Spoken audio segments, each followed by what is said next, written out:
Episode title, Biblical Principles for Financial Stewardship. Hello, everyone. Welcome to another episode of Living Out God's Words. I'm your host, Grace, and I'm so glad you decided to join me today. Whether you're listening at home, on your commute, or anywhere else, I pray that this episode brings you peace, hope, and a deeper understanding of God's Word. Today, we're diving into a topic that affects us all, financial stewardship. How do we manage our finances in a way that honors God? What does the Bible say about money, wealth, and stewardship?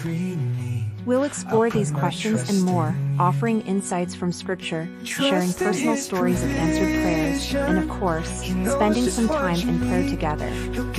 Managing our finances can be challenging, but the Bible provides clear and timeless principles to guide us. So, let's journey together through God's Word and discover how we can be faithful stewards of the resources He has entrusted to us.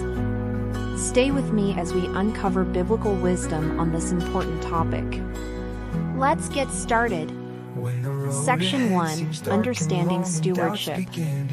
Alright, let's dive into our first segment, Understanding Stewardship. Stewardship is a concept that runs deep throughout the Bible.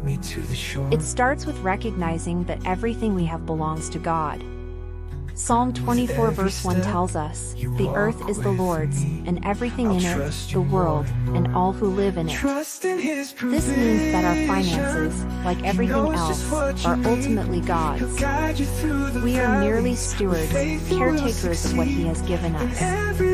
In Matthew 25 verses 14 to 30, Jesus shares the parable of the talents, a story about a master who entrusts his servants with his property before going on a journey. Each servant is given a different amount, and upon the master's return, they must account for how they manage what was entrusted to them. The servants who wisely invested and multiplied their master's resources were praised and rewarded, while the one who hid his talent out of fear was rebuked.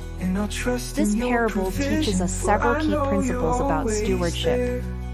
Responsibility. We are responsible for managing God's resources wisely. Accountability. We will give an account of how we handle what we've been given. Faithfulness. God expects us to be faithful and productive with the resources He provides.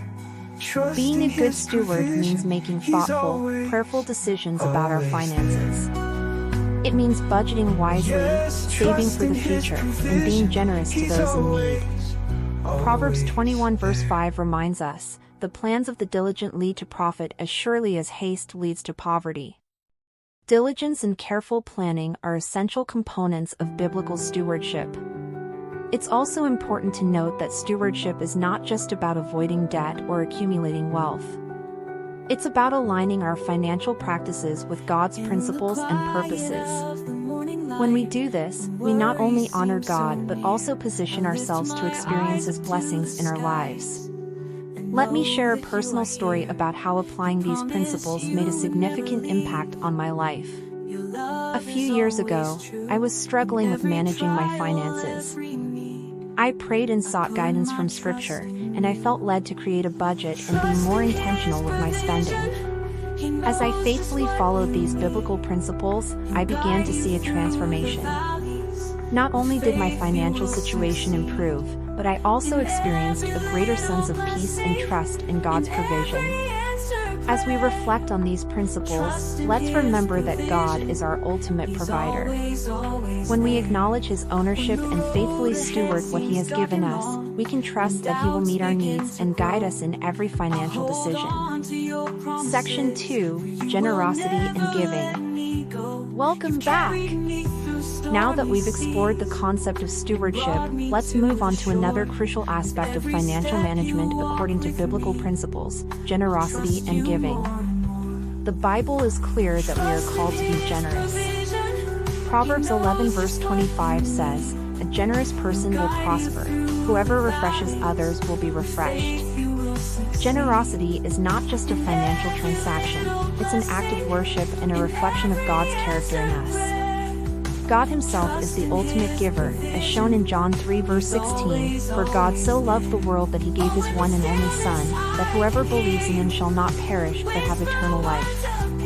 One of the most powerful examples of giving in the New Testament is found in 2 Corinthians 9 verses 6 to 7. Remember this: whoever sows sparingly will also reap sparingly, and whoever sows generously will also reap generously. Each of you should give what you have decided in your heart to give, not reluctantly or under compulsion, for God loves a cheerful giver. This passage highlights that our attitude in giving is just as important as the act itself. We are encouraged to give generously, joyfully, and willingly. Generosity isn't limited to tithing or offerings within the church, though those are important. It also extends to helping those in need, supporting charitable causes, and being a blessing to others in everyday life. In Acts 20 verse 35, Paul reminds us of Jesus' words, "It is more blessed to give than to receive."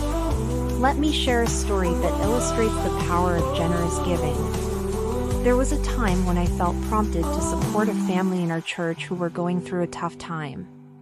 Though my budget was tight, I trusted God's prompting and gave what I could. Shortly after, I received an unexpected bonus at work that more than covered the amount I had given. This experience reaffirmed that we cannot outgive God. He always provides for us when we follow His lead in generosity. Generosity also brings about community and connection. When we give, we reflect God's love to others and create opportunities for His grace to be experienced in tangible ways. Hebrews 13 verse 16 encourages us, "And do not forget to do good and to share with others, for with such sacrifices God is pleased." As we strive to live out God's words, let's remember that our generosity can make a significant impact in the lives of others and bring glory to God. Let's pray for a heart that mirrors God's generosity and for wisdom in our giving. Section 3. Trusting God with our finances. In our final segment, let's talk about trusting God with our finances. Trust is fundamental to our relationship with God, and this includes our financial life. Proverbs 3 verses 5 to 6 instructs us, "Trust in the Lord with all your heart and lean not on your own understanding. In all your ways submit to Him, and He will make your paths straight." This means relying on God's wisdom and guidance even when it comes to our money. One of the greatest challenges we face is the temptation to worry about our financial needs.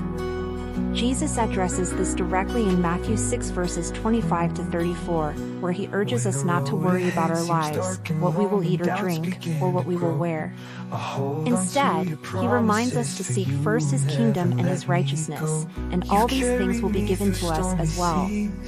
Verse 33 is especially comforting, "But seek first His kingdom and His righteousness, and all these things will be given to you as well." Trusting God with our finances involves several key actions. Prayer. Philippians 4 verses 6 to 7 encourages us, "Do not be anxious about anything, but in every situation, by prayer and petition, with thanksgiving, present your requests to God. And the peace of God, which transcends all understanding, will guard your hearts and your minds in Christ Jesus." By bringing our financial concerns to God in prayer, we invite His peace into our lives and acknowledge our dependence on Him. Contentment. Hebrews 13 verse 5 advises, "Keep your lives free from the love of money and be content with what you have, because God has said, 'Never will I leave you, never will I forsake you.'" Cultivating contentment allows us to appreciate God's provision and prevents us from falling into the trap of constantly wanting more. Faithfulness. Luke 16 verse 10 teaches, "Whoever can be trusted with very little can also be trusted with much, and whoever is dishonest with very little will also be dishonest with much."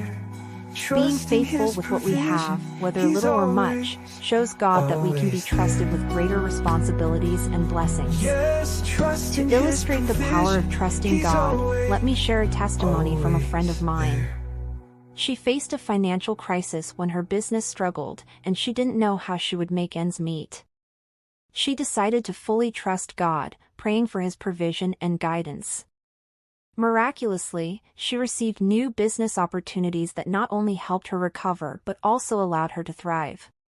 Her experience was a powerful reminder that God is faithful and His timing is perfect. As we wrap up this segment, let's take a moment to pray together.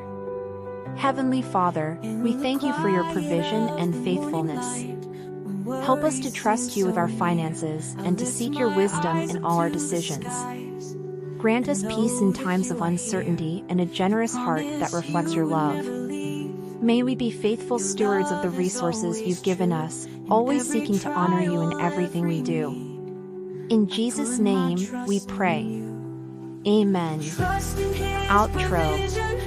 Thank you so much for joining me on this episode of Living Out God's Words.